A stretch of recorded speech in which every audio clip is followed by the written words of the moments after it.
Hello everyone, welcome to my channel. I hope everyone is having a wonderful day. Before starting the video, please go ahead and hit the subscribe button and give this video a like up. Did Young and the Restless foreshadow Diane's demise on April 4? Did Vi and R just put a target on Diane's back?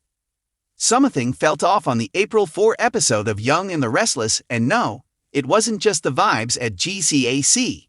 While Diane was doing her best to comfort a clearly shaken Traci, something eerily symbolic hung in the air. The kind of oh moment soaps love to plant when a storm's about to hit. And with all signs pointing to Alan maybe being Martin, hello, red flags. You have to wonder, were Traci's worries about making Diane a target more than just momentary panic? Was his foreshadowing? Is Diane in danger? Let's not forget that Martin's Christopher Cousins got a pattern. He's obsessed with women who've made their fair share of enemies and questionable choices. Sharon, Phyllis, ring any bells? Diane, Susan Walters, fits that bill perfectly. She's reformed, sure, but only after being presumed dead and dragging half the town through emotional whiplash. If Martin is lurking under the Alan disguise, maybe he's ready to correct one more woman who refuses to admit she's still got baggage. Oh, the damage Martin could do. Let's have some fun with this. Imagine Martin abducts Diane and one of her oldest foes, Phyllis, Michelle Stafford, Ashley, Eileen Davidson, Nikki, Melody Thomas Scott. Take your pick, and locks them in a room demanding they forgive each other, or else. Would Diane and her enemy fare as well as Phyllis and Sharon did? Oh, probably not. Even more intense. Martin could go after the Diane-Kyle bond. Thinking he's helping heal a mother-son relationship he sees as fractured. Except, in true deranged villain fashion, his therapy methods come with a blindfold, zip ties, and a ticking clock. That April 4 scene between Traci and Jack might not just be about protecting her. It could be the writers warning us that someone else, someone unsuspecting like Diane, is actually next. Woman in the mirror. What if he isolates Diane entirely, forcing her to relive her misdeeds and try to atone while being psychologically tormented? That would be so very Martin. She could be forced to look in the mirror and truly sit with her past. Would she come out of that room a very different person? And yes, we can't rule out the darkest theory of them all. What if Diane stumbles too close to the truth and gets silenced for it? If that happens, April 4 may go down as the moment of warning before everything in the Abbott family changes forever once again. The power of foreshadowing in Genoa City. The art of foreshadowing in soap operas is both a subtle and striking narrative technique. For longtime viewers of The Young and the Restless, seasoned in picking up the faintest signs of trouble, the April 4 episode may have dropped some serious hints about Diane Jenkins' fate. Whether it was a passing comment, a lingering shot, or an ominous expression, the writing seemed to tilt toward a darker turn for Jack Abbott's controversial wife. Could Diane's days be numbered? In this creativity, we unravel all the clues, dissect character arcs, and explore the broader implications of Diane's potential downfall. Diane Jenkins, survivor, schemer, or tragic heroine. To understand if Diane is being positioned for a dramatic exit, one must look at her arc in context. Diane has always been a polarizing figure in Genoa City.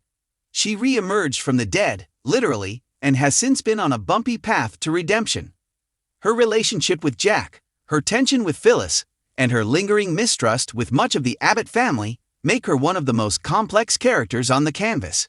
But complexity in daytime drama often foreshadows tragedy. April 4 featured some choice interactions that hint Diane may be nearing the end of her line. The show subtly alluded to her unresolved past, shaky alliances, and an air of fatalistic closure in her scenes. These are not throwaway elements.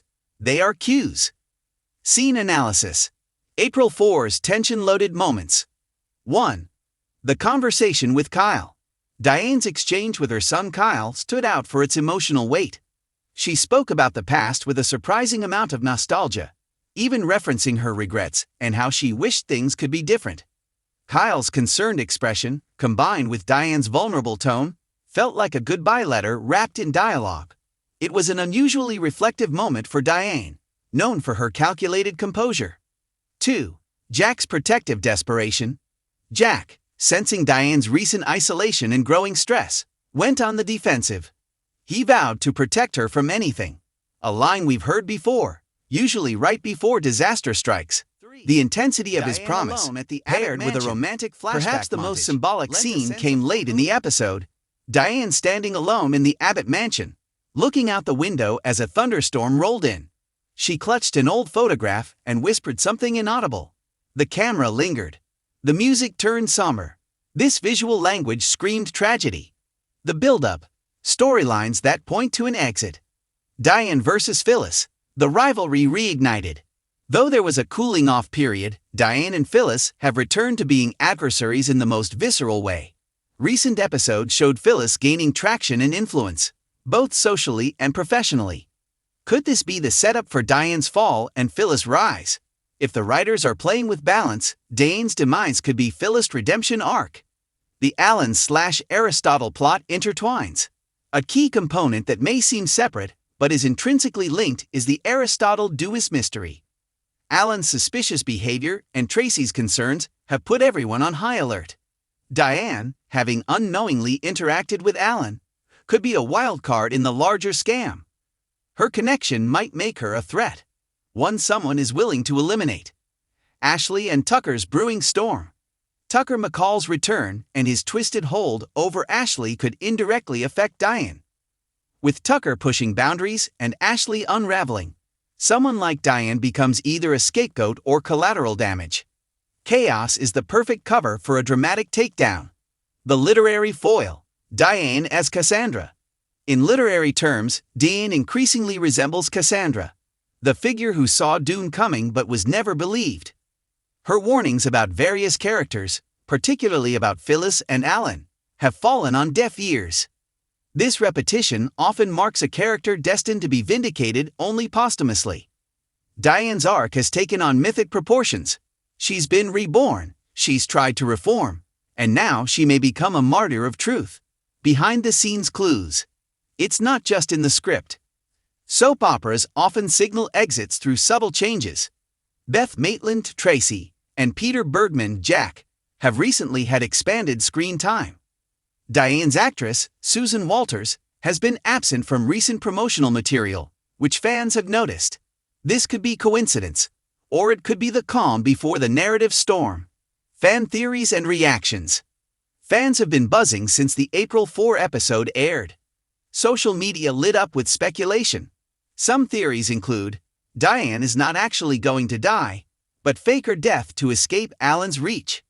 Phyllis will be framed for Diane's murder. Jack will unravel mentally, leading to a darker character turn. All are plausible, but what unites them is the belief that something major is coming, and Diane is the epicenter.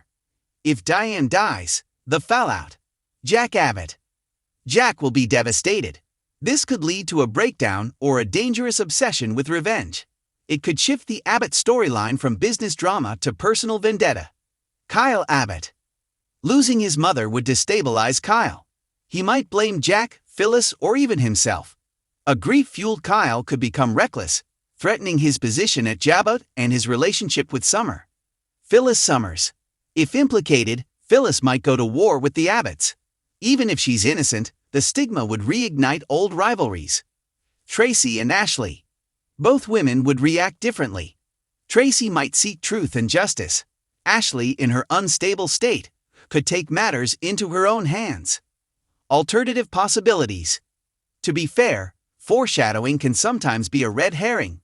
The showrunners may be playing the audience, setting up Diane's fake-out demise only to reveal a shocking twist. Other possible outcomes include, Diane goes into hiding and returns with evidence to expose Alan. She suffers a breakdown but survives. A near-death experience bonds her and Phyllis in unexpected ways.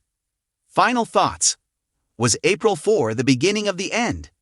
Whether or not Diane actually dies, April 4 marked a clear turning point. The tone, the dialogue, the cinematography, all suggested that Diane's story is about to undergo a seismic shift. Her character has been redefined several times, but this feels different. It feels final. For viewers, it's a bittersweet moment. Diane has been a fascinating presence, love her or hate her. If her time is up, She deserves an exit as complex as her journey. If not, then The Young and the Restless has successfully played its hand, keeping us guessing until the last second. One thing is certain: Genoa City is never the same after a storm, and on April 4, the clouds were definitely gathering over Diane Jenkins.